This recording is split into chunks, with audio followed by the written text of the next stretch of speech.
বাইকের আওয়াজ শোনার পরে একটু ফুচকা খাওয়া চলছে দুই বোনের। আমাদেরটা তো একদম লালটা তো একদম লেড়ে, সাদাটা তাও গপ গপ করে খেতে পারে।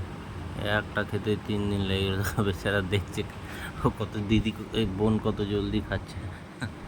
আমাদের বড়োটা ওগুলো আজকে লেড়ে সাইজ, তাও কম্পিটিশানে আর ওর সঙ্গে পারবে না।